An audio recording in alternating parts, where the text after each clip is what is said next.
وہ عظیم ہستی جس نے انسانیت کو جینا سکھایا. کبھی سوچا ہے ایک ایسا انسان جس نے اپنے دشمنوں کے لیے بھی بددعا نہیں کی، جس نے پتھر کھا کر بھی اپنی امت کو یاد رکھا، جس کے پاس دنیا کی دولت نہیں تھی مگر پوری انسانیت کے لیے رحمت تھے؟ وہ عظیم ہستی کون تھی؟ وہ تھے ہمارے پیارے حضرت محمد صلی اللہ علیہ وسلم. آج آئیے چند لمحوں کے لیے سیرت مصطفیٰ صلی اللہ علیہ وسلم کے اس روشن سفر کو یاد کرتے ہیں جس نے پوری دنیا کو انسانیت، رحم، صبر اور محبت کا درس دیا ہے.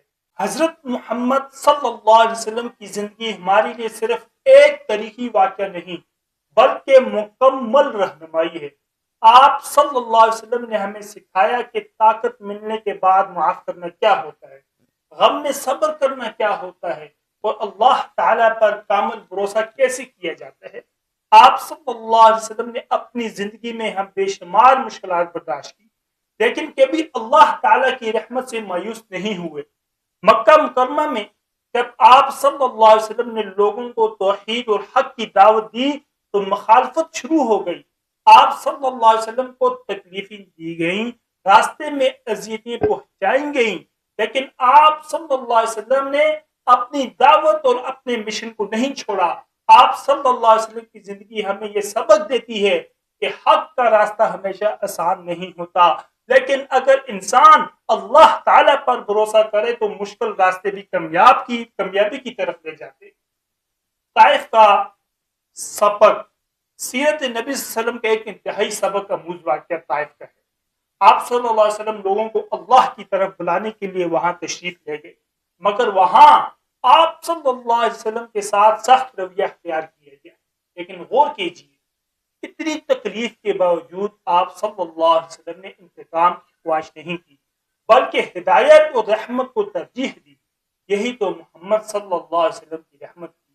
آج اگر کوئی ہمیں معمولی سی بات کہہ دے تو ہم غصے میں آ جاتے ہیں، رشتہ توڑ دیتے ہیں، بدلہ لینے کی سوچتے ہیں. لیکن ہمارے نبی صلی اللہ علیہ وسلم ہمیں سکھاتے ہیں کہ اصل بہادری صرف بدلہ لینے میں نہیں بلکہ معاف کرنے میں بھی ہے. یتیموں اور کمزوروں سے محبت.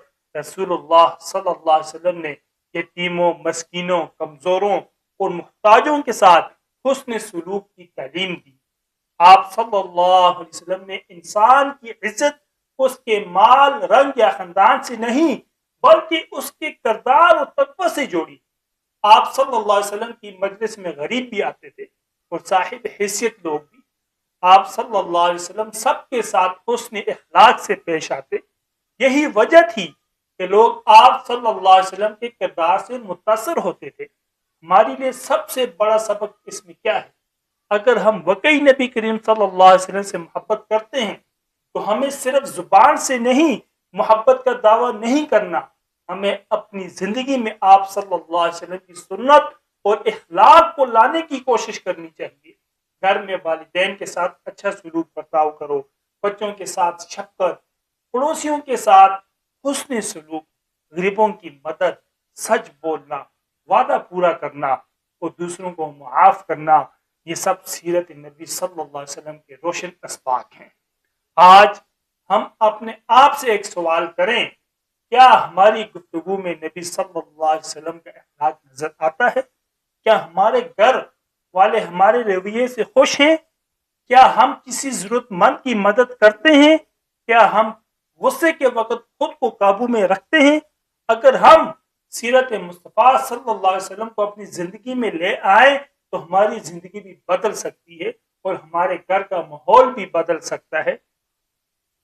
آج عہد کریں کہ ہم رسول اللہ صلی اللہ علیہ وسلم کی سیرت کو صرف سنیں گے نہیں بلکہ اپنی زندگی میں اپنانے کی کوشش بھی کریں گے. اللہ تعالی ہمیں اپنے پیارے نبی حضرت محمد صلی اللہ علیہ وسلم کی سچی محبت عطا فرمائے. آپ صلی اللہ علیہ وسلم کی سنت پر چلنے کی توفیق دے اور ہمارے اخلاق و کردار کو بھی سنت نبی صلی اللہ علیہ وسلم کے مطابق بنا دے. آمین یا رب العالمین.